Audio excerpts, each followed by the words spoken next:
Well, last year you kind of had a little run going there where every time you had the football in kick return, uh, it was dangerous. Did that feel like last year when you had that streak going? Um, it was great. Honestly, I love kickoff return. It's probably one of like my favorite things to do because the ball just falls in your lap and you look up. It's just all these holes in space, and I love it. It's probably one of my favorite things to do. What's the game plan in terms of how you guys attack your kickoff return? Because it seems like last year, at least, you were very, very aggressive and not just trying to, be conservative and just get it past the 20. You guys were looking to score. Yeah, you said it just right. We stopped being conservative. If it went into the end zone at all, they let us take it out. I mean, we just started being way more aggressive with things. And in practice, we rep it a lot, and we try to treat it like a game. So it's important that we get the good practice reps and people really take it serious. Because you know how sometimes on like special teams, some guys don't really take it as serious as offense or defense, and our guys do. So it helps me out a lot. Well, I know you said you really wanted to get that first receiving touchdown, but kick return touchdown wouldn't be bad either, right? No, it wouldn't. It wouldn't. That's a goal also because what I have a couple over 60, some over 50, and it would just be nice to just take it all the way and see one go in. Last year, one of the most reliable parts of the team was your kicking, and you had a great season kicking field goals. They had 26 PATs in a row coming into this season. Sorry. What has led to your consistency in the kicking game?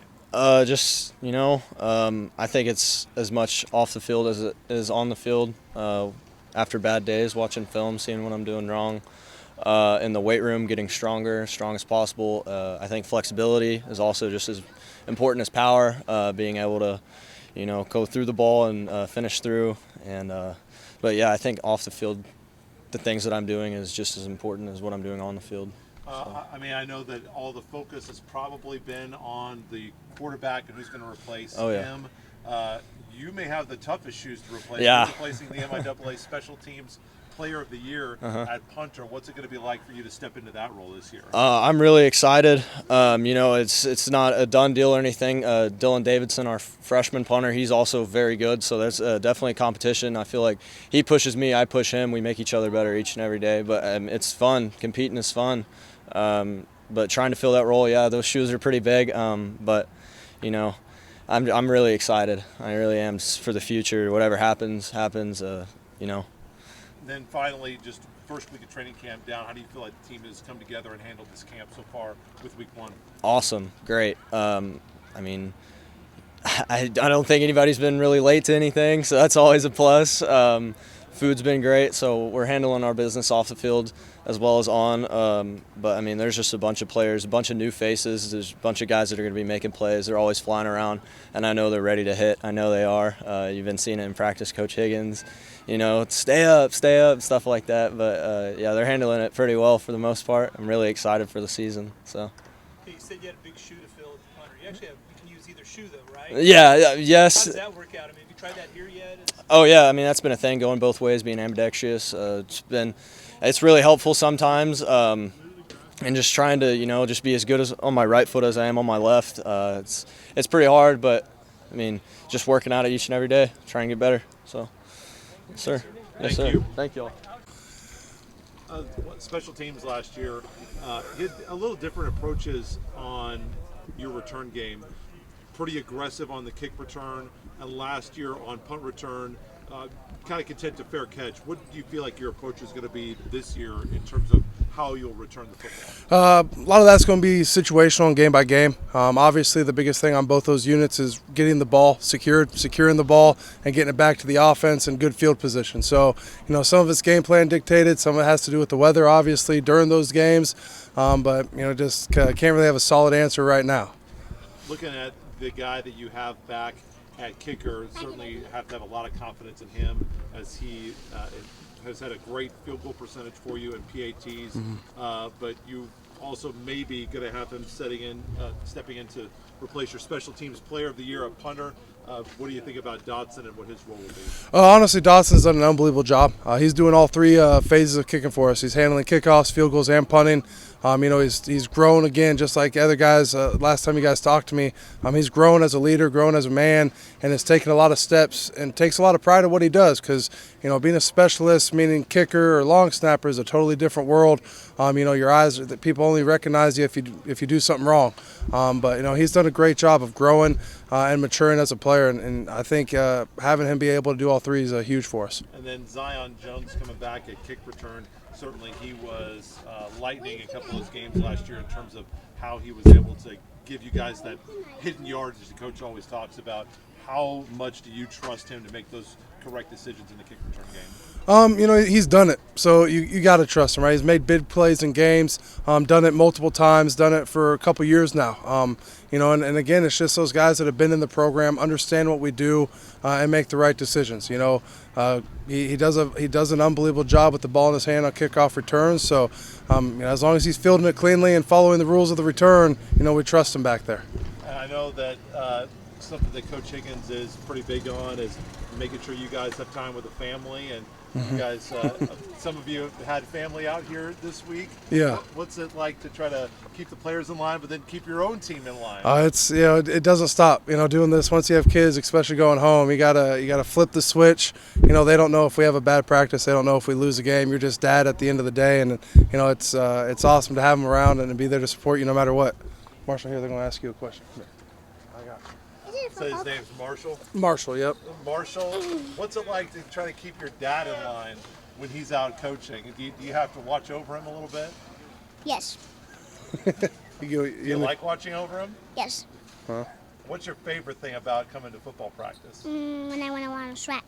When you run around the track? Yeah. Yeah. Favorite position? You have one? Who's your favorite player? Tommy. Tommy Zimmerman's your favorite player? Good job, man. Thanks.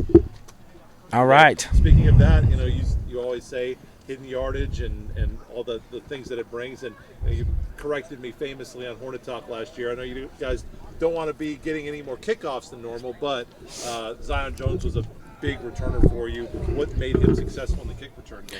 Yeah, I think returners, I think there's a little bit of a natural ability there, kind of like running back guys that will hit it inside.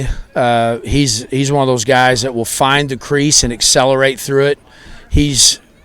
We talk a lot about don't be a toe dipper. When the water's cold, how you just kind of barely stick your toe in to check it out. He's jumping in. And that's what makes a good kick returner. We also use the term, stick your face in the fan. Don't be afraid. And Zion is very good at that, and he's a weapon back there. Well, you mentioned a weapon, and I know that everybody's cued in on the quarterback race, but maybe the hardest guy to replace, maybe it's going to be your punter. He was the special teams player of the year with Ross Brungart, and you mentioned several times about how he was a weapon to get you guys field position last year.